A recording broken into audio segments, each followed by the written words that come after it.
Hello students, good evening everyone. आप सबका स्वागत है आपके अपने ही परिवार एग्जाम्पल के अंदर।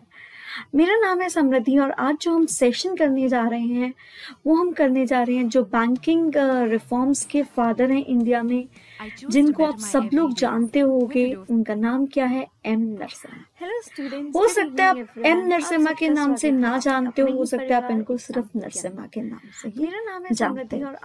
ये एक ऐसे पर्सन थे जिनका काफी बड़ा योगदान रहा है बैंकिंग में रिफॉर्म्स लेके आने। इसके बारे में हमने बैंकिंग की क्लास में थोड़ी सी चर्चा भी करी थी। तो चलिए देखते हैं एम नरसिम्हा कौन थे, क्यों ये न्यूज में है। देखिए, इनका जो है कल देहांत हो चुका है, इसीलिए आज हमने इस टॉपिक को उठाया। इनका जन्म 1927 के अंदर हुआ था और ये आपके 13th गवर्नर थे आरबीआई के। उसके बाद ये कहाँ से थे? गुंटूर डिस्ट्रिक्ट में एक छोटा सा विलेज है, वहां से थे। तो आप खुद सोचिए, अगर ये एक छोटी सी विलेज से पढ़ के एक बंदा इतना गवर्नर लेवल तक के पोस्ट पे आ सकता है, तो हम क्यों नहीं कुछ कर सकते? हम क्यों यूपीएससी नहीं क्लियर कर सकते? तो इसी जज्बे, इसी जोश के साथ यूपीएससी के लिए आपको कंप्लीटली फोकस करना, यूपीएससी को क्लियर करना। तो चलिए, जब जर्नी की अगर हम बात करें इनकी to RBI governor, so RBI ना हमेशा एक आरबीआई का फंडा होता है कि आरबीआई के अंदर से एक इन हाउस प्रमोशन होती है। इन हाउस प्रमोशन क्या हुआ? जैसे कि आप बैंक में काम कर रहे हो, बैंक की internal promotion is known as in house promotion. तो उस time the only two post where this is not done is what, मतलब बैंक में इंटरनल होता है लेकिन उसमें सिर्फ 2 पोस्ट के लिए नहीं किया जाता है। एक होती है गवर्नर की और दूसरी होती है डिप्टी गवर्नर की। वैसे तो आप सबको पता होगा कि आरबीआई में क्या होता है, एक गवर्नर होते हैं और 4 आपके क्या होते हैं, डिप्टी गवर्नर होते हैं। लेकिन इसमें से ना 4 डिप्टी गवर्नर्स में से एक पोस्ट ऐसी होती है जिसके लिए आपकी क्या होती है, इन हाउस प्रमोशन नहीं होती है। नरसिम्हा राव के केस में इनकी जो है, तो आप सब पहली बार ऐसा हुआ था कि इनकी अपहेल्ड किया था even for the governors position. इनको इंटरनली से ही गवर्नर बना दिया। तो ये पहले ऐसे पर्सन थे, आरबीआई का रिजर्व बैंक कैडर ऑफिसर थे, जिनको गवर्नर नियुक्त किया। ठीक है, उन्होंने बैंक को ज्वाइन किया था कब? एज ए रिसर्च ऑफिसर के तौर पे ज्वाइन किया था इकोनॉमिक्स विभाग में। लेकिन उसके बाद जो है उनको प्रमोशन मिली और फिर फाइनली वो एंड में क्या बन गए, गवर्नर बन गए आपके रिजर्व बैंक ऑफ इंडिया। देखो, इतना इन हाउस वाउस के बारे में इतना जानने की जरूरत नहीं है, बस इतना याद रख लेना, he was x governor of the research officer के तौर पे। आरबीआई के बाद जो है अगर बात करें तो कि आरबीआई के बाद उनकी जिंदगी कैसी, तो आरबीआई के बाद भी ऐसा नहीं था कि उनका करियर खत्म हो गया था। वो आपके एग्जीक्यूटिव डायरेक्टर थे, कहाँ पे? वर्ल्ड बैंक के अंदर। वर्ल्ड बैंक आपको पता है बहुत ही एमिनेंट जो है ऑर्गेनाइजेशन है। उसके बाद ये जो थे इंटरनेशनल मॉनेटरी फंड भी इन्होंने एज ए डायरेक्टर ज्वाइन किया था वहां पे। वर्ल्ड बैंक एंड आईएमएफ की ऑलरेडी यूपीएससी लक्ष्य बैच में हमारी क्लास, यूपीपीसीएस में हुए लक्ष्य बैच में हो चुकी। इसके अलावा अगर बात करें तो इनको पद्मा विभूषण का अवार्ड भी मिला था 2000 में। उसके बाद इन्होंने अपनी स्टोरी लिखी थी, कहानी लिखी थी एक किताब में जिसका नाम है from reserve bank to finance ministry and beyond some reminiscences. इतना बुक का नाम याद करने की आवश्यकता नहीं है, लेकिन हाँ, अगर आप कोई स्टेट सर्विसेज के लिए प्रिपेयर कर रहे हैं तो किताब वगैरह का नाम याद कर सकते हैं। यूपीएससी इतना नहीं पूछता, यूपीएससी ज्यादा आपको ये चीज पूछती है। एक किताब में जिसका नाम है 1991 के अंतर्गत नरसिम्हा कमेटी बनी थी जिसने बैंकिंग में रिफॉर्म्स कैरी आउट किए। अगर आपको थोड़ा बहुत याद हो, जो बच्चे मेरे यूपीएससी वाले हैं जिनका सिलेबस कंप्लीट इकोनॉमी का हो चुका है, उनको पता हो, तो मैंने आपको बताया था नेशनलाइजेशन हुआ ना जब बैंक्स का, नेशनलाइजेशन के बैंक्स का होने के बाद एक फेज ऐसा आ गया था, ठीक है, कि यहाँ पे क्या हुआ बेसिकली आपका ये लगा लीजिए कि बैंक्स जो थे उनका एनपीए नॉन परफॉर्मिंग एसेट्स काफी बढ़ गया था और बैंक्स की जो परफॉर्मेंस थी वो भी कुछ खास नहीं। तो इसी के लिए नरसिम्हा कमेटी का जो है एस्टैब्लिशमेंट करी गई और इसने बैंकिंग सेक्टर में रिफॉर्म्स लेके आए। तो नरसिम्हा कमेटी 1 1 और नरसिम्हा कमेटी 2 बनाई गई थी। वैसे तो मैंने ये बताया भी था, पर अभी चलिए दोबारा देख लीजिए। 1992 और 1998 के अंदर इसने अपनी रिपोर्ट सबमिट करी। तो इसी ठीक है, नरसिम्हा कमेटी का जो है, अगर 1991 की नरसिम्हा कमेटी 1 जो बनी थी उसकी अगर हम बात करें तो जो नरसिम्हा कमेटी 1 थी उसका मेन काम क्या था, मेन उद्देश्य था कि उस टाइम आपकी जो इंडियन फाइनेंशियल सिस्टम था वो बहुत ही ज्यादा क्रंचेस फेस कर, ठीक है। तो इनका ऑब्जेक्टिव था कि उन सब चीजों को स्टडी करना ताकि बेटर एफिशिएंसी एंड प्रोडक्टिविटी को एश्योर किया जा सके, ठीक है। क्योंकि मैंने आपको बताया कि बैंकिंग सेक्टर्स की हालत बहुत खस्ता थी 1991 के दौरान, तो उन्हीं सेक्टर्स में उनकी परफॉर्मेंस को बढ़ाने के लिए, इंक्रीज करने के लिए they came out with Narasimha committee 1। इसने क्या रिकमेंडेशंस दिए, तो सबसे पहला जो रिकमेंडेशन इसके द्वारा दिया गया वो ये था कि SLR एंड CLR कम करें। SLR की फुल फॉर्म क्या है, statutory liquidity ratio, and CRR की फुल फॉर्म है कैश रिजर्व रेशियो। आपका होमवर्क है कि you need to tell me, comment section में आप बताओगे SLR क्या होता है और CRR क्या होता है। वो ये था उस टाइम में दोनों बहुत ज्यादा है, और आपको पता है अगर ये ज्यादा हाई होंगे तो बैंक की जो लेंडिंग के लिए कैपेसिटी है वो क्या हो जाएगी, banks lending capacity will decrease. Bank की किसी को लोन देने की क्षमता जो है वो घट जाएगी। तो यहाँ पे बैंक की लेंडिंग, जिसके कारण एक रीजन था कि बैंक की जो प्रोडक्टिविटी थी वो क्या हो रही थी, वो क्या हो जाएगी, reduce lending capacity will decrease. तो दिया जाता था किसको, जो लोग नीडी थे और जो लोग पुअर थे। और यहाँ पे इनको जो पैसा दिया जाता था वो दिया जाता था आपका कंसेशनल रेट ऑफ इंटरेस्ट के ऊपर। मीन्स जैसे कि बाकियों को अगर आप एज अ नॉर्मल सिटीजन जा रहे हैं, आपको 15% ब्याज पे दे रहे हैं पैसा, तो इनको जो है वो 10% ब्याज पे, तो कुछ इंटरेस्ट सबवेंशन लगा के यहाँ पे पैसा दिया जाता है। तो इसके कारण क्या हो रहा था ना कि जब कंसेशनल रेट ऑफ इंटरेस्ट पे वो पैसा दे देते थे, तो देखो यहाँ पे वो 15% के कारण वो ज्यादा पैसा मिलेगा उनको, लेकिन वो यहाँ पे 10% उनका इंटरेस्ट कम हो। तो यहाँ पे जो बैंक्स की प्रॉफिटेबिलिटी थी ना वो सफर कर, सो यहाँ पे बैंक्स की प्रॉफिटेबिलिटी सफर कर रही थी, जिसके कारण बैंक अच्छे से काम नहीं कर पा रहे थे। तो इसीलिए ये चीज करी बैंक्स की प्रॉफिटेबिलिटी। तीसरा जो यहाँ पे रिकमेंडेशन दिया उन्होंने वो दिया इंटरेस्ट रेट डिटर्मिनेशन। इसीलिए ये चीज कमेटी ने क्या बोला कि जो भी सरकार का सरकारी कंट्रोल है इंटरेस्ट रेट के ऊपर, चाहे वो प्रायोरिटी सेक्टर लैंडिंग के लिए हो, चाहे वो कंसेशनल रेट ऑफ इंटरेस्ट के लिए हो, उसको एलिमिनेट करना चाहिए। मतलब पहले क्या होता था ना, सरकार क्या बोलती थी कि भाई आप इतना पैसा जो है किसको दोगे, प्रायोरिटी सेक्टर लैंडिंग में दोगे, कंसेशनल रेट ऑफ इंटरेस्ट पे। लेकिन अब वो स्थिति जो है उन्होंने फेस आउट कर दी कि ऐसा नहीं है। ऑल्दो मैंने आपको बताया था कि ये वाली बात उसकी मानी नहीं गई थी, बाकी तो चलो मान लिया गया था, पर ये वाली बात प्रायोरिटी सेक्टर लैंडिंग को लेके नहीं मानी गई थी। नेक्स्ट है स्ट्रक्चरल रीऑर्गेनाइजेशन। स्ट्रक्चरल रीऑर्गेनाइजेशन के अधीन उन्होंने क्या बोला कि जो भी बड़े बैंक्स, जैसे कि आप लगा लीजिए अभी भी आपको पता होगा बैंक्स का मर्जर हुआ रिसेंटली है ना, तो यहाँ पे उन्होंने क्या बोला था कि जो भी आपके बड़े बैंक्स जैसे कि स्टेट बैंक ऑफ इंडिया हो गया, वो आपके इंटरनेशनली भी काम कर सकते हैं क्योंकि वो बड़े बैंक, जैसे कि आप लगा। तो उन्होंने क्या बोला कि ऐसे ही आप क्या करो, यूनिवर्सल बैंकिंग को प्रमोट, जो भी आपके बड़े मीन्स आपकी कंट्री के बैंक जब बाकी देशों में काम करेंगे उस चीज को प्रमोट भी काम कर सकते हैं, ठीक है। और इसमें जैसे कि इन्होंने उस टाइम 8 से 10 नेशनल बैंक हमारी कंट्री में ऐसे थे जिनकी बहुत सारी ब्रांचेस थी कंट्री के थ्रू, और वो यूनिवर्सल बैंकिंग में एंगेज। उन्होंने बोला कि जो बड़े बैंक हैं वो आपके इंटरनेशनल फंक्शंस करें, और जो आपके छोटे बैंक हैं, लोकल बैंक हैं, वो आपके कोई एक पर्टिकुलर रीजन संबंधित जो है वो बैंकिंग के ऊपर ध्यान, तो ये रीजनल स्पेसिफिक बैंकिंग, ठीक है। इसके अलावा उन्होंने तीसरी जो यहाँ पे कंडीशन बोली, उन्होंने बोला कि जो regional rural bank, local bank, वो किसके ऊपर फोकस करे, उनका जो फोकस है वो एग्रीकल्चर और रूरल फाइनेंसिंग स्पेसिफिक बैंक। मतलब इन्होंने क्या कर दिया, इन्होंने जो भी पावर्स थी उनको सेग्रीगेट कर दिया कि ये पर्टिकुलर चीज ये काम करे, वो किसके उसके बाद फिफ्थ रिकमेंडेशन जो इन्होंने दी वो थी एस्टैब्लिशमेंट ऑफ ARF ट्रिब्यूनल।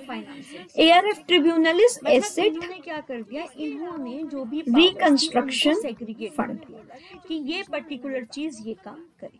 वो किसके उसके बाद फिफ्थ इन्होंने बोला एक ऐसा जो है ट्रिब्यूनल का निर्माण करा जाए कि जिसके अंदर जो है एक बेसिकली इन्होंने बोला एसेट्स को रिकंस्ट्रक्ट करने के लिए फंड का इस्तेमाल करो। तो यहाँ पे ये जो फंड होगा वो किसको दिया जाएगा, एसेट की रिकंस्ट्रक्शन के लिए। एसेट कौन सी होगी, वो एसेट जो कि आपकी बीमार एसेट है, आप कह सकते हो जो कि आपकी बैड या फिर डाउटफुल डेट है। तो यहाँ पे ये जो फंड होगा वो किसको दिया जाएगा, एसेट की रिकंस्ट्रक्शन, उसको बैंक से लिया जाएगा और उस बैंक को पैसे दिए जाएंगे, ठीक है, ताकि उनकी जो है बैड डेट्स हैं वो कंप्लीट हो जाए। तो this was the reason why ARF tribunal was created, although इतना सक्सेसफुल नहीं हुआ। नेक्स्ट इसमें जो था दैट वाज बैंकिंग ऑटोनॉमी, कि बैंक्स में ऑटोनॉमी जो है, बैंक्स को ऑटोनॉमी देनी चाहिए। ऑटोनॉमी का मतलब पता है कि बैंक्स शुड फंक्शन फ्रीली। तो इन्होंने बोला कि public sector bank they should be free and इसमें जो था दैट वाज ठीक है कि वो एक ऐसा वर्क कल्चर एंजॉय करें कि जिसमें उनकी अपग्रेडेशन इजी हो जाए। तो बैंक शुड वर्क ऑटोनॉमी, सरकार को बीच में बार बार दखल अंदाजी नहीं करनी चाहिए। ये इस कमेटी की कुछ हिदायतें थी, ठीक है। आई होप अब आपको ये इसकी हिदायतें तो समझ में आ गया होगा कि क्या क्या है। तो ये थी उसकी 1991 रिपोर्ट में, जिसमें ऑलमोस्ट सारी मान ली गई थी एक्सेप्ट पब्लिक सेक्टर लैंडिंग, ये इस प्रायोरिटी सेक्टर लैंडिंग। फिर दोबारा से नरसिम्हन कमेटी 2 बनाई गई 1998। समझ में आ गया होगा कि क्या। अब इसने क्या बनाया गया, क्यों बनाई गई, ताकि ये ध्यान रखने के लिए कि क्या जो पहले वाली कमेटी की रिकमेंडेशंस थी वो प्रॉपरली इम्प्लीमेंट हुई है, अगर हुई है फाइन, तो उससे क्या असर पड़ा और क्या एक्चुअल में बैंकिंग जो फाइनेंशियल इंस्टीट्यूशन है वो स्ट्रेंथन हुए भी हैं या नहीं। तो इसने जो हिदायतें दी, इसने क्या बोला कि बैंक्स को और ज्यादा स्ट्रेंथन करने की जरूरत अगर हुई है फाइन। तो इसमें इन्होंने जो पॉइंट्स बोले उसमें आ जाते हैं आपके कि इन्होंने कहा कि Indian bank they should be capable of handling the problem. जैसे कि अगर पैसों को लेके कोई प्रॉब्लम आ जाए, डोमेस्टिक लिक्विडिटी को लेके कोई प्रॉब्लम आ जाए, इसमें इन्होंने जो या फिर आप लगा लीजिए कोई एक्सचेंज रेट संबंधित प्रॉब्लम आ जाए, Indian bank they should be capable of handling the problem. Exchange rate management में कोई प्रॉब्लम आ जाए, या फिर आप लगा लीजिए करंट अकाउंट कन्वर्टिबिलिटी के अंदर कोई प्रॉब्लम आ जाए, तो बैंक जो है वो अपने आप में इतना ज्यादा दे शुड हैव द मतलब जैसे होता है ना सिस्टम होना चाहिए कि वो उसको हैंडल करे। डोमेस्टिक लिक्विडिटी तो समझते हो कि कंट्री के अंदर कितनी लिक्विडिटी फ्लो कर रही है, दैट इज लिक्विडिटी, है ना, पैसा कितना फ्लो कर रहा है। एक्सचेंज रेट मैनेजमेंट, जैसे कि मैंने बोल दिया $1 आज कितना है, 60 रुपए, कल को $1 70 रुपए हो जाएगा, वो क्या हो जाएगा, पैसे का exchange rate with respect to dollar. Current account convertibility and all, ये मैंने आपको फॉरेन ट्रेड की क्लास में बताया। एक्सचेंज रेट मैनेजमेंट, जैसे कि मैंने तो यहाँ पे इन्होंने ये चीज सजेस्ट की। इसके अलावा इन्होंने क्या बोला कि अगर आप चाहते हो कि बैंक्स जो हैं वो और ज्यादा स्ट्रॉन्ग हो, तो बैंक्स का क्या करना पड़ेगा, मर्जर करना पड़ेगा। क्योंकि इन्होंने बोला कि अगर आप बैंक्स का मर्जर करते हो तो इसके कारण इंडस्ट्रीज के ऊपर मल्टीप्लायर इफेक्ट है। अगर आप चाहते हो मतलब क्या हुआ, जैसे कि देखो अगर बैंक्स बड़े होंगे, है ना, तो वो ज्यादा अमाउंट में लोन दे पाएंगे। सो इंडस्ट्रीज जो हैं उनको यहाँ पे काफी ज्यादा फायदा होगा। So it suggested the same thing, it will have a multiplier effect on industry. Second reform, major reform की जिन्होंने बात करी, दैट वाज नैरो बैंक। तो वो ज्यादा नैरो बैंकिंग के अंदर उन्होंने क्या बोला कि अगर आप बैंक्स को सक्सेसफुली रिहैबिलिटेट करना चाहते, if you want to successfully rehabilitate the bank, तो कमेटी ने बोला नैरो बैंकिंग का कंसेप्ट, नैरो बैंकिंग, जहां पे इन्होंने क्या बोला कि weak banks will be allowed to place their funds only in short term and risk free. तो कमेटी ने बोला नैरो बैंकिंग का कंसेप्ट, जहाँ पे इन्होंने क्या बोला कि जो भी आपके वीक बैंक है, जैसे कि मान लीजिए कोई बैंक ऐसा है जिसकी आर्थिक स्थिति सही नहीं है, तो वो सिर्फ और सिर्फ पैसा, जैसे कि 6 महीने के लिए किसी को लोन चाहिए, 1 साल के लिए लोन चाहिए, उनको देगा, शॉर्ट टर्म के लिए लोन देगा, और वो भी उन लोगों को लोन देगा जहां से उम्मीद है कि पैसा वापस आ सके, जिसकी आर्थिक स्थिति सही। Next day talk about capital adequacy ratio. CAR के बारे में हमने बात करी थी कि क्या होता है। CAR capital adequacy ratio Basel norms के अंदर आता है, जिसमें हमने कहा था कि आरबीआई क्या बोलता है कि 9% कैर के अलावा आपको 2.5% एक्स्ट्रा मेंटेन करके चलना। कैर के बारे में हमने बात करी थी कि क्या होता है। So this was the thing जो कि इन्होंने बोला कि जो कैर है वो तो अलग है, लेकिन उसके अलावा कुछ बफर भी होना चाहिए, जो कि इन्होंने बोला। Next comes the banking ownership. इन्होंने बोला कि जो बैंक्स जो हैं, ठीक है, पहले क्या होता था, बैंक्स को जो कंट्रोल करते थे वो ब्यूरोक्रेट्स करते थे, जो आपके आईएएस ऑफिसर्स वगैरह हुआ करते थे, वो बैंक्स को कंट्रोल करते थे। बट व्हाट दे सेड कि जो बैंक्स है ना, कि गवर्नमेंट जो है बैंक को कंट्रोल करे सिर्फ इन दी फॉर्म ऑफ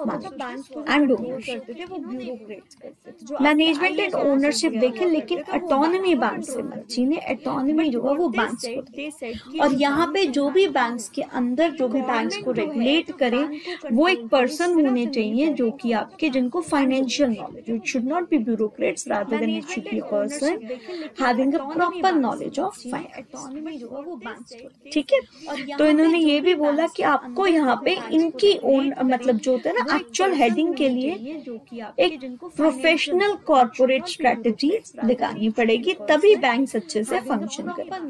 अब भाई आईएएस ऑफिसर को क्या पता है बैंक को कैसे चलाना है, वो तो फाइनेंस वाले बंदे को ही पता होगा ना, तो इन्होंने वही चीज, मतलब जो होता है ना। Next is review of the banking laws. जो भी आपके पास बैंक संबंधित लॉज हैं उनको रिव्यू करना है, उनको अमेंड करना है। इसमें कौन कौन से आगे थे आपके, आरबीआई एक्ट, फाइनेंस वाले बंदे को ही पता, banking regulation act, next is review of state bank of India act, जो भी आपके पास बैंक संबंधित लॉज हैं, बैंक नेशनलाइजेशन करना है, उनको अमेंड करना है। इसमें कौन कौन, देखो सीधी सी बात है ना, आरबीआई एक्ट, अगर आप कोई रिफॉर्म्स कर रहे हो तो उसके संबंधित एक्ट को भी तो बदलोगे। So these was the recommendation which were given by them. तो अगर आप ऐसी अपग्रेडेशन करोगे तो इन्होंने क्या बोला कि इससे क्या होगा कि जो भी बैंकिंग सेक्टर की नीड्स है उसको आप फुलफिल कर सकते। इसके अलावा इस कमेटी ने सरफासी एक्ट बनाने के बारे में भी बोला, तो ठीक है। और मतलब इन्होंने सरफेसी एक्ट एग्जैक्टली नहीं वर्ड यूज किया था, बट इन्होंने बोला था कि कोई एक्ट होनी चाहिए, एंड इन्हीं की ही मतलब कहते होते हैं ना कि इन्होंने एक बीज बो दिया था, एंड उस बीज का रिजल्ट क्या हुआ था, सरफेसी एक्ट ऑफ 2000। और मतलब सरफेसी एक्ट की फुल फॉर्म क्या है, securitisation asset reconstruction of the financial assets and enforcement of security interest. कि अगर कोई आपका 30 दिन तक पैसा नहीं चुकाता तो बैंक्स के पास पूरा हक है कि वो उसके एसेट को बेच सकते हैं। That is under the SARFAESI act, जिसके बारे में हमने बैंकिंग की क्लास में डिटेल में डिस्कशन। सो ये थी आपकी Narasimha committee 1 and Narasimha committee 2 की कुछ हिदायतें, जिनको ओपन हार्टेडली एक्सेप्ट किया गया था, ठीक है। एंड आज हमने जो है बहुत ही प्यारा सा लेसन डिस्कशन किया है रिलेटेड टू बैंकिंग रिफॉर्म्स। कल भी जो हमारा स्पेशल सेशन होगा वो बैंकिंग से ही रिलेटेड होगा। स्टूडेंट्स वीडियो को लाइक करना, वीडियो को शेयर करना, एंड हमारे चैनल को सब्सक्राइब करना मत भूलिएगा। बेल आइकन को जरूर प्रेस करना, बिकॉज इससे आपको recent updates related to bank. So with this, bye, take care, and अब तो good night हो गई है ना, so wish you all a very good, happy good night, है ना, sweet dreams and all. चलिए, okay, bye. बेल आइकन को जरूर प्रेस करना, बिकॉज इससे आपको recent updates. So with this, bye, take care, and अब तो good night हो गई है ना, so wish you all a very good, happy good night, है ना, sweet dreams and all. चलिए।